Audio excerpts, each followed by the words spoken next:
A Polaroid camera clicks. No one touches it. A photograph slowly slides out. You stare at it. It's your apartment, your couch, your lamp, your coffee mug.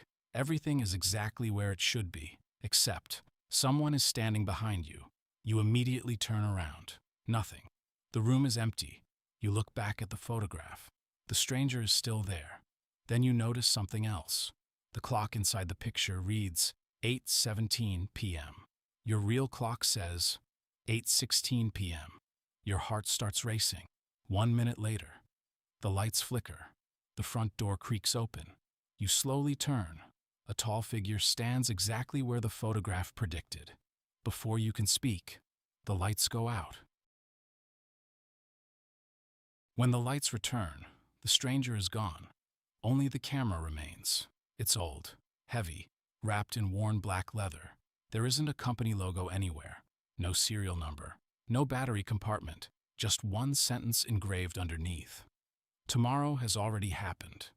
You laugh. Someone must be playing a prank. You pick up the camera, point it out the window. Click. A photograph develops. It shows tomorrow morning. Rain. People carrying umbrellas. Bright yellow taxi. Broken traffic light. The sky outside is completely clear. The next morning, it rains exactly as shown. Even the broken traffic light appears. Coincidence? You take another picture. Tomorrow afternoon, another perfect prediction. Then another. And another. Every photograph is exactly 24 hours ahead. Every single one comes true. You stop guessing. You start preparing. The camera shows a stock market headline. You invest. You make thousands. It photographs traffic accidents. You leave early. It shows restaurants before they become crowded. You always get the best table. Soon, friends start calling you lucky. Coworkers think you're brilliant. Your life becomes perfect. Until one morning, the photograph doesn't show success. It shows a funeral. Your funeral. You study every detail. Your family is there. Friends, coworkers, they're all wearing black. A date is engraved on the corner. Tomorrow. You refuse to believe it. Maybe this is the first mistake. Maybe the camera isn't perfect. Tomorrow arrives. You never leave your apartment. You unplug everything. Lock every door. Close every curtain. If you never go outside, nothing can happen. At 8:41 p.m., the smoke detector begins screaming. A faulty wire inside your kitchen wall catches fire. The apartment fills with smoke. You barely escape alive.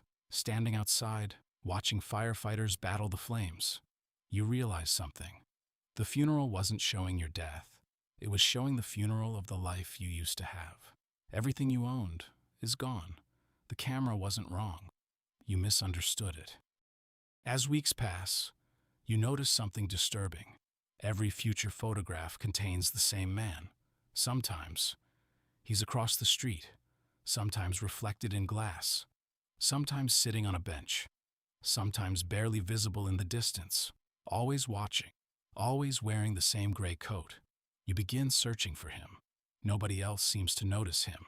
Until one afternoon, you finally see him in real life, exactly where tomorrow's photograph predicted. You run toward him. He doesn't run. He simply smiles. You finally saw me. Your blood runs cold. You've been waiting for this. Before you can ask another question, he disappears into the crowd, leaving behind another camera. You now have two identical cameras. You point one at the other. Click. The photograph develops. It doesn't show tomorrow. It shows you, much older. Gray hair, scar across your face, holding both cameras. Written across the bottom, 27 years later. You stare at it. Impossible. You aren't photographing tomorrow anymore. You're photographing your future self. You take another picture. This time, your older self is writing something. You zoom in. 3 words. Don't trust me. The next evening, the man in the gray coat appears again. This time, he introduces himself. My name doesn't matter. What matters is that I used to be you. He explains the cameras don't predict tomorrow. They receive photographs. Every picture is sent backward through time by someone years ahead, someone trying to prevent a disaster. But every attempt to change the future creates the very future they're trying to stop. Every owner believes they're breaking the loop. Every owner actually completes it. You ask him one question: how many times has this happened? He slowly smiles.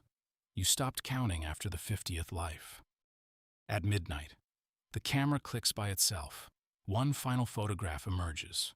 Your hands shake as it develops. It's tomorrow. You're standing on a bridge, holding both cameras. Across from you is your older self. One of you survives. The other falls into the river below. There is no way to tell which one. Written underneath, only one timeline continues. For the first time, you refuse to look away. Tomorrow arrives. You drive to the bridge. Your older self is already waiting, exactly like the picture. You don't understand, he says. If I disappear, you disappear. You realize something horrifying. You're not facing another person. You're facing your own future. Every scar, every wrinkle, every regret. He's lived every mistake you're about to make. He hands you one final photograph. It isn't of tomorrow. It's blank. The future ends here, he says. You have one chance. If you take another picture, the loop continues. If you destroy the cameras, neither of us knows what happens. For the first time in your life, there is no prediction, no certainty, no photograph, only choice. You look at the river, then at the cameras, one by one. You throw them into the water. The bridge becomes silent. Your older self slowly begins fading, before disappearing. He smiles. I've waited decades for you to finally surprise me. Then, he's gone. Months pass. Life becomes unpredictable again. Some days are good, others are terrible, but every success, every failure, belongs to you. One evening, while walking home, you pass a small antique shop. In the display window sits another old Polaroid camera. A customer picks it up. The shutter clicks by itself. A photograph slowly slides out. The customer looks confused. You freeze, because standing in the background of that photograph, watching from across the street, is you.